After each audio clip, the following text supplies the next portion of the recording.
Oke,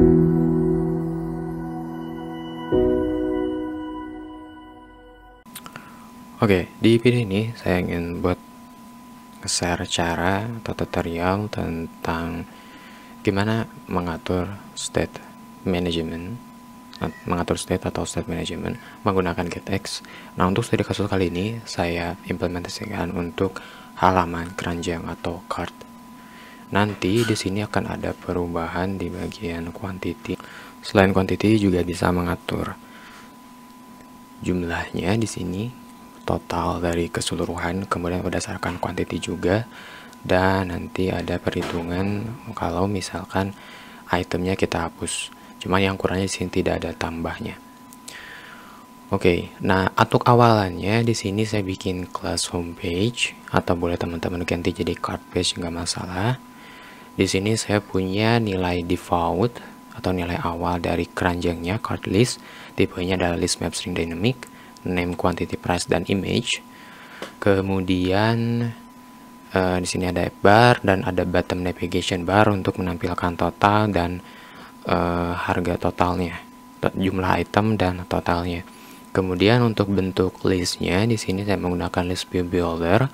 Di list view buildernya itu kita cukup gunakan dua, property item count dan item builder. Untuk itemnya kita get dulu ke bentuk object map. Setelah itu kita return di sini. Awalnya adalah layoutnya adalah padding row di sini. Kemudian di row-nya ada 3 bagian. Yang bagian pertama ada gambar, ada bagian kedua adalah kolom yang isinya nama produk dan harganya. Yaitu yang di sini kita jadikan expand biar dia full. Jadi kalau ada expand di sini, kalau kita lihat lebarnya, untuk teks dia bakal otomatis nge-wrap. Selanjutnya di bagian yang ketiga adalah bagian untuk perubahan quantity. Ada button tambah, button kurang, dan ada jumlah kuantitinya. Untuk buttonnya di sini saya menggunakan button dari package di button, yaitu menggunakan kelas di button circle. Oke, kemudian biar terjadi perubahan di sini kita harus hubungkan dengan controller. Controllernya kita menggunakan getX dan kita bungkus menggunakan sebuah kelas dan terpisah untuk filenya biar nanti mudah untuk memanage dan mengaturnya. Di lib kita akan bikin namanya c_cart.dat atau singkatan dari control cart. Kita bikin kelasnya juga c_cart, kemudian kita extend di sini ke getX controller. Di sini kita bikin data variable untuk menampung data listnya biar tadi untuk mengatur nanti kalau ada perubahan atau tidaknya, dan tipenya kita harus samakan dengan yang ada di sini list atau cart list, yaitu tipenya list map string dynamic. Kita copy dari map string dynamicnya, untuk listnya kita jadikan reactive list atau RX list. Kita bikin saja dynamic, nanti untuk keterangannya kita jadikan di initial data. Oke, di sini underscore, kemudian nilainya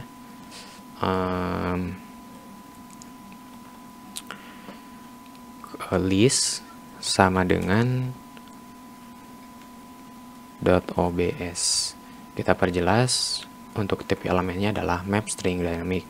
Selanjutnya kita bikin fungsi getternya di sini list, kemudian map string dynamic, get list return underscore list dot value. Itu getternya. Untuk setternya nggak ada setter di sini. Setternya lebih ke fungsi tertentu, misalkan ada penghapusan data atau perubahan kuantitinya. Nah, untuk perubahan kuantitinya di sini ada dua. Ada untuk update, untuk ada plus quantity dan minus quantity. Kita akan bikin dulu untuk yang plus quantity-nya. Oke, untuk merubah data quantity yang merupakan elemennya, kita perlu suatu kondisi untuk mengecek di mana yang akan kita update kuantitinya, apakah elemen pertama, elemen kedua, elemen ketiga. Kalau teman-teman punya ID, lebih baik pakai ID, tapi kalau enggak pun di sini kita masih bisa menggunakan indeks. Nah, misalkan kita pilih elemen batanya itu di indeks yang elemen kedua, berarti indeksnya itu adalah indeks 1. Nah, kita akan update-nya quantity di sini. Nah, kemudian kita harus kirim indeksnya. Jadi berapa di elemen berapa si batanya diklik. Misalkan di elemen di indeks ke sekian. Nah, berarti indeksnya kita kirim. Kemudian kita update di sini dengan access list.value. Jadi kita ambil elemen yang berada di indeks tersebut dengan kuantitinya. Jadi kita akan update kuantitinya sama dengan kemudian kita panggil kuantiti yang berdasarkan indeks tersebut, kemudian kita akan bersatu dan selanjutnya diupdate untuk di sini ngirim perubahan ke UI itu biar diupdate untuk UI-nya. Nah, kemudian selanjutnya kita buat fungsi untuk minus kuantitinya. Nah, untuk fungsi minus kuantitinya, parameternya sama indeks, fungsi untuk update-nya pun sama. Bedanya di sini adalah untuk minus kuantitinya kita jadikan kuantitinya dikurangi 1. Nah, cuman kita nggak selalu dikurangi 1, soalnya nanti ketika kuantitinya 1, kalau kita minus kan nanti bakal berubah jadi 0 dan minus 1, minus 2 selanjutnya. Nah, di sini kita akan limitkan. Kalau misalkan kuantiti yang sekarang adalah 1, maka nggak bakal bisa di minus gitu. Kecuali kalau lebih dari 1 itu masih bisa di minus. Selanjutnya kita buat fungsi untuk ngedelete-nya. Fungsi untuk ngedelete-nya cukup sederhana. Kita kirimkan indeks juga di sini. Kemudian kita cukup panggil underscore list di datanya, kemudian dot value untuk akses list map-nya, bukan reaktifnya. Kemudian kita akan remove berdasarkan indeks atau dihapus di bagian indeks kesekian. Kemudian update untuk melihat perubahan UI-nya. Kemudian di sini kita akan bikin untuk inisial data, inisial ketika halaman kartnya dibuka gitu. Nah, untuk inisialnya kita bisa ambil dari sini. Jadi dari sini itu akan dilempar ke controller. Jadi data yang di sini tuh nggak langsung dikirim ke UI, tapi ke controller dulu, dari controller baru dikirim ke UI-nya. Nah, di sini teman-teman bisa bikin init state, kemudian mindahin secara manual, bikin fungsi manual lagi di sini untuk mindahin card list-nya ke controller, atau kita bisa langsung pindahin aja yang ini ke controller jika si card-nya boleh, atau misalkan di sini juga nggak masalah sih. Di sini saya akan dipindahin kayak gini aja biar nanti ada implementasi contohnya. Nanti ini kita bisa anggap dari data lokal atau data remote atau network itu dari internet. Kemudian di sini prosesnya di init state kita akan masukkan ke controllernya seperti itu. Oke, di sini kita harus ubah dulu ke bentuk stateful biar ada init state-nya. Kemudian di sini kita panggil init state. Nah, di init state kita bikin fungsi dulu di sini untuk inisial datanya, inisial. Kemudian di sini kita bikin list. Kemudian tipenya adalah sama dengan map string dynamic. Ini kita copy dulu, paste di sini. Kita kasih nama di sini new list. Kemudian kita panggil list.value sama dengan kita update dengan new list seperti ini dan update. Untuk inisial ini kita panggil di init state. Sebelumnya kita harus buat dulu objeknya, misalkan si card sama dengan get.put. Kita import dulu getnya, kemudian get.put, kita masukin si card, kita import lagi, koma. Oke. Kemudian di sini indexnya kita panggil si card.initial. Masukin new listnya yaitu dari list ini underscore card list. Nah, sudah itu sekarang card list masuk ke dalam controller. Selanjutnya kita akan ubah dulu di sini bentuk view-nya, nggak langsung ke list view builder, kita bungkus dulu pakai builder lagi. Buildernya kita rename jadi get builder, kemudian kita atur state-nya dari si card. Kemudian kontes kita ganti jadi underscore, ini yang merujuk ke objek dari controller card-nya. Kemudian kita akan cek dulu di sini kalau nanti data semua data di card-nya dihapus semua, berarti kan otomatis nggak ada data. Nah, kita harus cek dulu jika listnya itu empty atau kosong, maka kita akan return text misalkan empty seperti ini. Kita akan ubah bentuk center. Oke, centernya di depan consnya. Sip. Nah, kalau nggak kosong kita tampilkan list view builder. Sekarang kita ganti untuk item code-nya bukan dari underscore list card, tapi kita akses dari buildernya atau dari control card-nya. Bisa menggunakan si card.list.length atau bisa menggunakan underscore yang merujuk ke si card di sini sama aja. Kan di sini kita akses underscore, kemudian underscore list, index, itemnya tidak diganti, name tetap, price tetap, quantity tetap, buttonnya tetap. Kemudian dismissnya tetap. Nah, kita akan implementasikan untuk fungsi-fungsi yang ada di si card di sini. Kita mulai dari yang perubahan quantity. Misalkan yang di plusnya atau di add. Di add sini kita panggil si card misalkan dot plus kita kita masukin index, kemudian kita copy, kita paste untuk yang di bagian remove, kita ganti fungsinya jadi minus kita ya. Nah, kalau teman-teman nggak pusing di bagian index, ini kita ambil dari yang buildernya. Nah, di sini di builder ada parameter konteks dan indeks, kita ambil indeksnya dari sini. Kita udah implementasi dua fungsi, sekarang kita akan fungsikan yang bagian dismissible-nya. Ketika digeser atau di swipe ke kiri, berarti dihapus. Di on dismiss, kita panggil si card, kemudian dot delete where index. Nah, seperti ini. Kemudian di si card ini, kita baru bikin setelah ininya dijalankan, berarti kita harus restart dulu biar untuk aplikasi yang dibuild dan kode yang berubahnya itu sinkron gitu, sama. Kita bisa lihat di bagian table console di sini udah muncul instance card has been create dan initial. Sekarang kita bisa coba ditambah di sini, dikurang, belum ada perubahan karena kita belum set di bagian quantity text-nya. Quantity text-nya ini kita ganti bukan dari item quantity, melainkan dari yang sini ya, list view builder-nya. Sebetulnya juga ini item quantity dia sudah berada di bagian si card-nya, hanya saja dia belum ke-update. Kalau dari sisi ininya sudah ada update, cuman di sini kita teman-teman bisa lihat saya belum lupa belum nge-save-nya, ini harus di-save dulu. Kemudian kita restart lagi.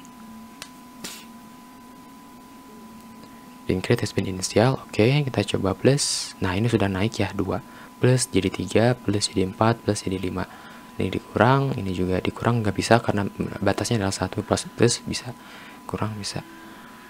Oke, itu untuk quantity. Sekarang untuk ngapusnya, kalau kita geser udah kehapus. Sekarang tinggal kita bikin fungsi untuk ngitung total jumlah item dan total harganya. Kita kembali di bagian si card, kemudian kita akan bikin fungsi, misalkan di sini namanya adalah count. Oke, untuk fungsi menghitung total harganya, kita akan lakukan dulu di sini looping elemen berdasarkan list. Jadi list datar ini kan kita looping, kemudian kita ambil elemen-elemennya, misalkan elemen taco atau elemen pancake. Kemudian kita ambil properti price dan quantity-nya, kemudian kita hitung item totalnya, price kali quantity. Selanjutnya dari item total ini, item total elemennya, kita jumlahkan dengan item total elemen yang selanjutnya. Total di sini 10 kali 4 ditambah dengan 20 kali 3, berapa hasilnya? Nah, itu nanti kemudian hasilnya itu kita akan jumlahkan dan dimasukkan ke variabel current total di sini, awalnya 0, kemudian setiap di looping current totalnya itu dari 0 ditambah misalkan 10 kali 4 40, 0 tambah 40, kemudian elemen kedua 20 tambah ketiga berarti 60, berarti 40 ditambah 39 70. Nah, berarti sekarang nilai dari current total adalah 70. Jadi kita panggil lagi current total. Nah, current total ini kita akan tampilkan ke bentuk view, itu kita harus bikin lagi di sini, misalkan final total underscore, kemudian sama dengan 0.obs. Sorry, ini 0, kemudian ini .obs.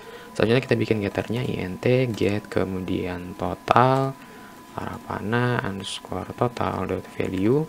Kemudian kita bikin setternya set total kurung, kita bikin int new total arapana atau return sini, kemudian total dot value kita update dengan nilai new total. Oke, sekarang kita bikin setternya di sini. Maksudnya dipanggil setternya, kita tinggal panggil total sama dengan current total seperti ini. Nah, terus di count ini kita akan update Untuk count-nya ini bakal selalu ada perubahan ketika kita melakukan hapus data atau melakukan perubahan quantity. Oleh karena itu, setiap aksi plus, minus, dan delete-nya kita harus panggil count. Kemudian biar nanti nggak terjadi update, duplikat update di sini. Untuk update-nya kita akan simpan di bagian count, sedangkan untuk di aksi-aksi tertentunya kita nggak pakai update, tapi kita langsung panggil count yang sudah, dimana di dalam count ini sudah ada update-nya gitu. Jadi cuman count aja, nggak perlu update lagi. Count, kemudian di sini setelah aksi dia juga count. Oke. Kemudian di inisial juga sama. Di sini nggak update tapi kita hitung count. Selanjutnya kita akan hitung item. Untuk item kita sebetulnya bisa langsung saja di bagian list kita hitung lengthnya. Lalu kita save dulu, kemudian kita kembali ke main, ke kelasnya. Kita masuk ke bagian bottom navigation bar. Pada bottom navigation barnya, nah di sini teks kita bungkus menggunakan builder dulu, kemudian kita buildernya hapus, kemudian teksnya hapus, nama buildernya ganti jadi OBX. Selanjutnya di sini kita hitung misalkan int length atau jumlah item. Items sama dengan, kemudian kita akses dari card.list, kita menghitung length. Nah, seperti ini. Baru kita masuk panggil di sini. 3-nya ganti jadi $items. Misalkan berapa item. Dan untuk harganya juga sama, kita bungkus menggunakan OBX di sini. Builder dulu, kemudian konteksnya builder ini kita hapus, kemudian konteksnya hapus, build ini kita hari ini menjadi OBX. Untuk item ini kita copy, kemudian di sini kita bungkus, atau boleh caranya di sini langsung aja juga boleh. Di sini saya bikin langsung aja biar teman-teman bisa perbedaan antara bungkus dan variabel atau dengan cara yang langsung. Kita panggil si card.total. Oke, tinggal save. Lihat perubahannya sini 0. Di sini kita akan perubahan biar di count ulang 120. Kita kembalikan ke 12 semuanya. Nah, di sini ada dua data, 10 kali 1 10 ditambah 20 kali 1 berarti 10 tambah 20 $30. Kalau kita lakukan perubahan di bagian tako yang $10, berarti ini harusnya nambah $10 lagi, jadi artinya 40. Untuk itemnya tetap, tapi kalau kita hapus salah satu di bagian sini 20 cuman untuk itemnya. Nah, untuk itemnya di sini dia tidak diupdate karena untuk ngambilnya di sini kita ke list, sedangkan di count tidak dihitung kembali untuk listnya. Berarti kita harus pisahkan di sini untuk jumlah itemnya. Untuk jumlah itemnya, list.value sama dengan useList. Kemudian untuk delete countnya di sini update quantity. Oke, sebentar ini kita harus restart dulu. Harusnya langsung otomatis update di sini. Oke, nah kembali ke 3 item. Kalau kita hapus, ini harganya berubah, ini harganya berubah. Berarti untuk item kita akan bedakan. Kita copy dari yang total sini, kemudian ke sini. Oke, di sini berarti kita panggilnya total. Sebentar. Oke, barusan sejenak aja di analisis. Jadi sebetulnya kita nggak perlu butuh data yang baru. Yang kurangnya itu adalah di pemanggilannya. Kalau list, dia itu di sini tipenya memang kita jadikan sebagai reaktif. Cuman untuk di sini dia nggak otomatis update karena bukan variabel dulu, bukan variabel intinya. Jadi list itu masuk collection. Jadi pemanggilannya kita bukan menggunakan OBX tapi menggunakan get builder. Kemudian di sini kita panggilnya si card lagi sama seperti di view underscore. Di sini kita tambahin builder titik 2. Oke, seperti ini. Dan untuk panggilannya boleh pakai si card, boleh pakai underscore. Tinggal kita save, kita restart lagi biar muncul 3. Oke, kita hapus. Sudah ke update ya 2, dia juga ke update. Hapus satu item. Kalau habis semuanya berarti kembali ke empty, ini ya 0 0. Oke, mungkin sekian untuk gimana cara kita mengatur state management menggunakan getX untuk studi kasus list card atau keranjang. Sampai jumpa di video selanjutnya.